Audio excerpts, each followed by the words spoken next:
What makes you comfortable can ruin you. Only in a state of discomfort can you continually grow. And that is the quote of the day.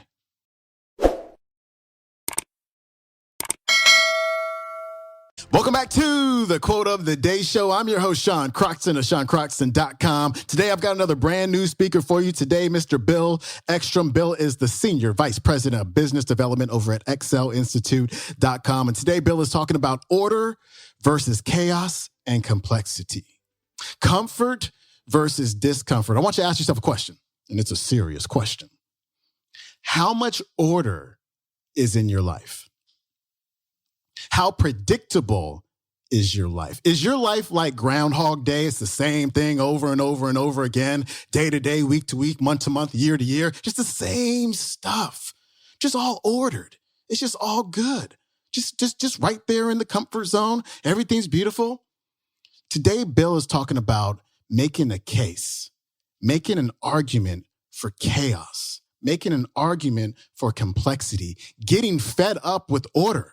Because if you're scared of complexity and chaos in your life, what you should really be afraid of is order.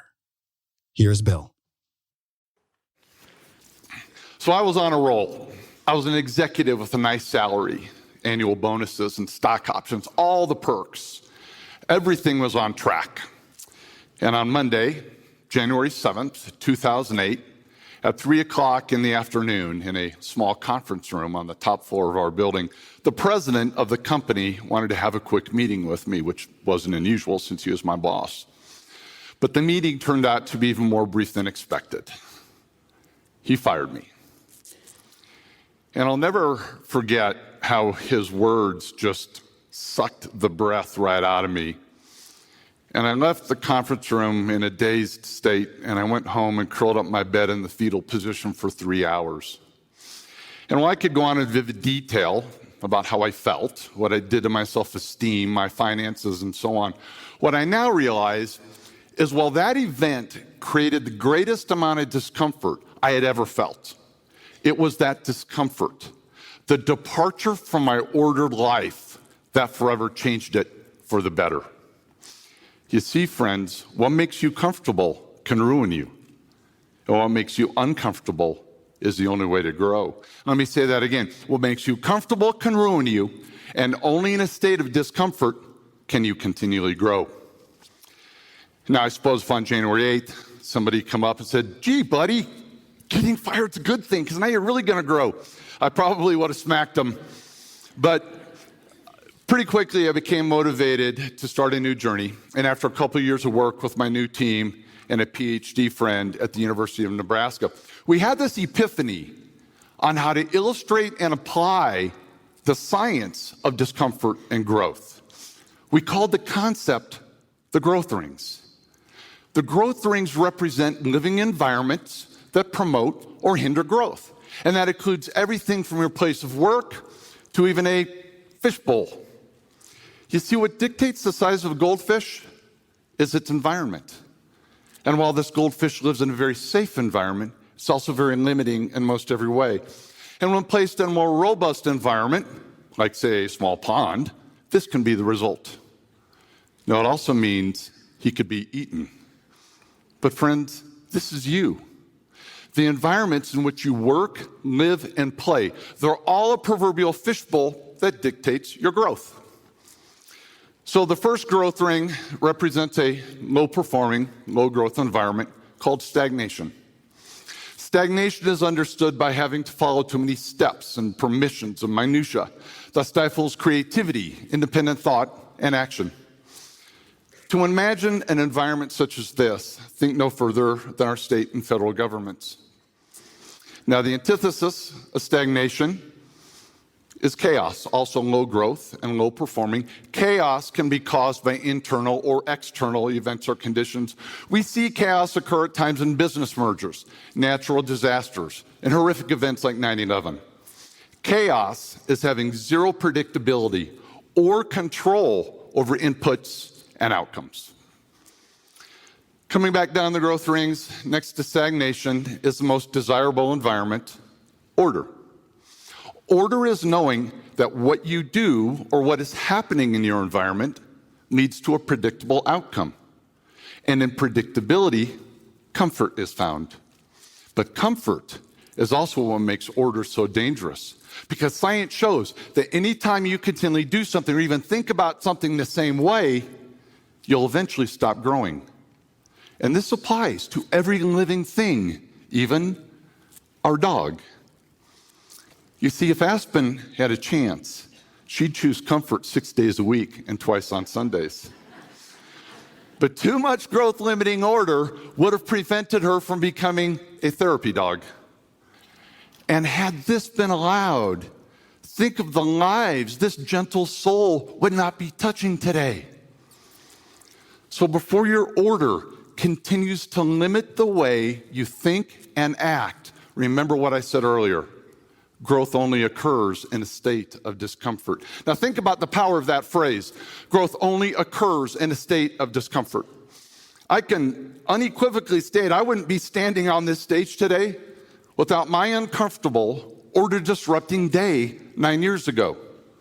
By the way, I'm not recommending you go get fired to see if it leads to a TED Talk, but when you feel discomfort hit, that means you've entered the complexity ring. Complexity is nothing more than changed order. But when your order is changed, outcomes are no longer predictable, and it's unpredictability that makes you uncomfortable. And while most times your visceral response to discomfort is not just no, but hell no, you can actually learn how empowering it is to consciously acknowledge discomfort and then, when appropriate, choose complexity over order. And I know seeking discomfort sounds odd, and not many people do it, but you have to learn to embrace it because it's the only environment where sustained or exponential growth can occur. Okay, to weave high growth complexity into the fabric of your lives, there are 3 primary ways it can be triggered. Complexity trigger number 1 is it can be forced upon you. When I got fired, I didn't have a chance to stay in order. Complexity was selected for me. And when this happens, how much you grow depends on how you respond to it. Now, I could have remained angry. I could have used it as an excuse. But what I actually learned is that I suck as an employee. And I'm much better off accepting the risks of running my own company. Complexity trigger number 2, someone can help you get there. This is the role of parents, teachers, coaches, and bosses, because left on their own, people will consciously or subconsciously select the comfort of order. And they then need to be pushed into complexity in order to continue growing. My youngest daughter spent most of her high school life training to play tennis. And her coach was pretty familiar with our work on complexity and the growth rings. So I called him up one day to check on Maddie's progress, and I was able to phrase my question like this. I said, "Hey, Lee, how long has it been since Maddie's been pushed deep into complexity?" Lee's response, "Funny you'd ask, Bill. We got there yesterday. She broke down into tears on the tennis court." Well, knowing how tough my daughter is, and the fact that she never cries, told me she was deep into complexity. But friends, this is where critical developmental decisions are made, because the old Bill, the pre-growth ring Bill, would have intervened and wanted to know what was making her so uncomfortable. Then I would have done everything I could to try and get her happy again. What I really would have been doing is removing the complexity and putting her in order. I actually would have been stifling her development.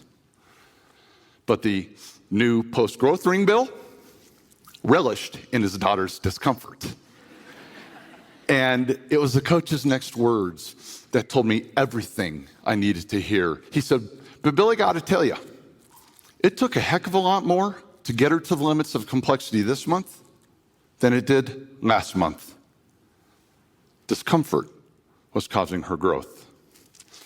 Okay, but what if you're not lucky enough to live or work in a robust, high-growth environment? What if you're stuck in order, even worse, stagnation? Well, the great news is everyone can trigger complexity at any time. So complexity trigger number 3, trigger it yourself.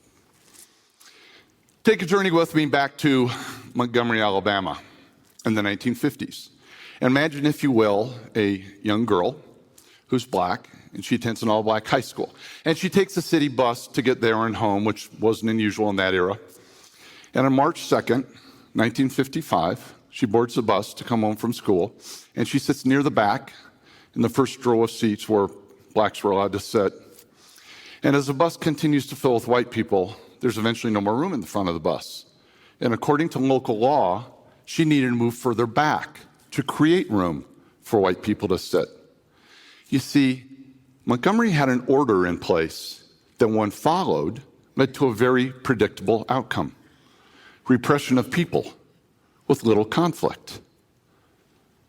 But 15-year-old Claudette Colvin had just spent the last month in high school studying black history, and she was understandably fed up with the historic and existing atrocities. And so on this day, she decided she didn't like Montgomery's order.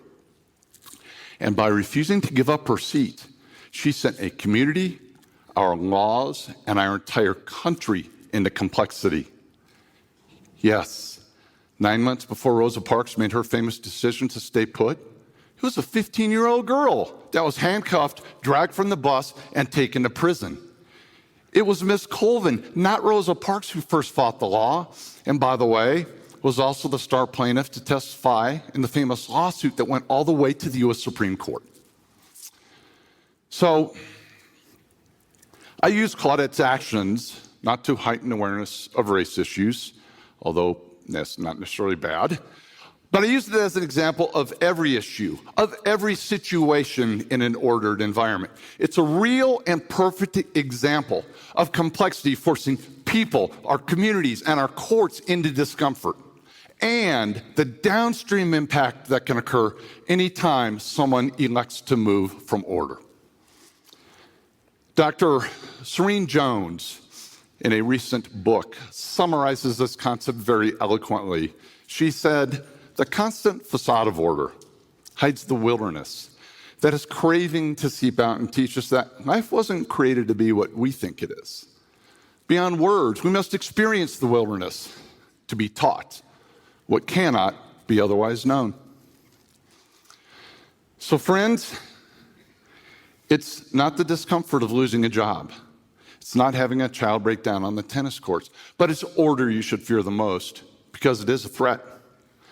And order disrupting people like Jesus, Galileo, Claudette Colvin, Aspen's trainer, and maybe even a few of you have already proven. Now think about this.